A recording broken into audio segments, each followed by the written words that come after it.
And what do you think about Europe as an institution and a country? Yeah, it has a huge impact in lives, in everyday life, in a way we don't notice. First of all, through the money they give. I don't know how it works here in Italy, but I think more or less very similar. But to a country to be allowed to get some money from the European Union, you have to agree to some things that you're going to do. For example, if you get money for the environment change that wants to be done, okay, you have to agree to this. You have to, for example, little things like there has to be the same amount of men and the same amount of women in your company. These little laws or these little impositions that the European Union do in everyday life, at the end it has a huge impact in the way we live every day. And the opportunity it brings as a citizen, it's huge. I mean, I was born in the European Union, so I don't know other things.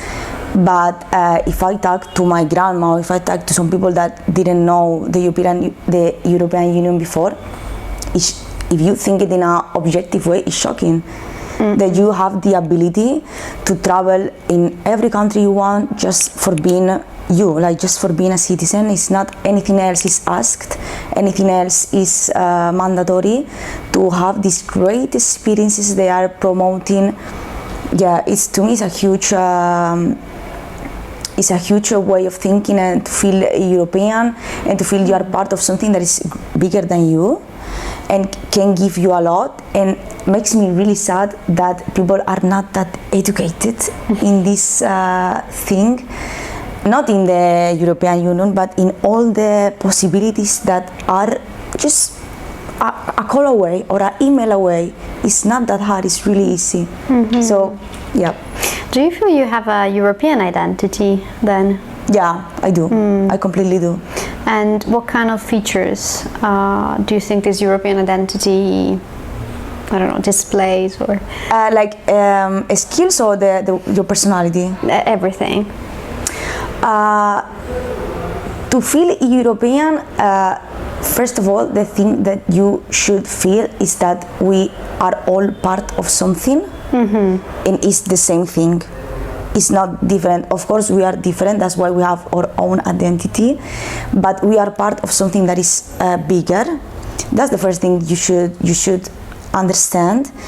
The second thing should be being open to dialogue, being open to different point of views. If you are not really educated on listening, on trying to understand people are different from you, maybe you find a hard time in these European environments because we are very different and we have very different point of views, but relying on the fact that we are all Europeans and we all are part of something, you try to understand, you try to communicate, you respect everyone.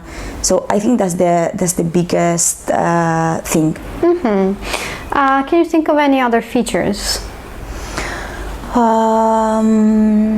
I'm thinking features, but they are related to the volunteering, because we did that in Rome, and I have that on mind. But let me think for a bit. Yeah, you can tell us more about that if you want. Yeah, because it was related to, obviously, to the European Union, but especially to being a volunteer. Okay.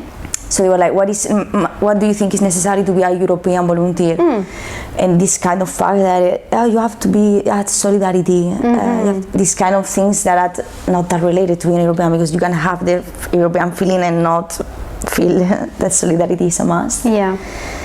But yeah, the thing that we all share, and also this kind of not written things that we all have agreed to be part of something. For example, human rights, gay rights. For example, we were talking about this today. Woman equality. say no to racism. These all things that the European Union is very strong about and very they put a lot of importance in these kind of things.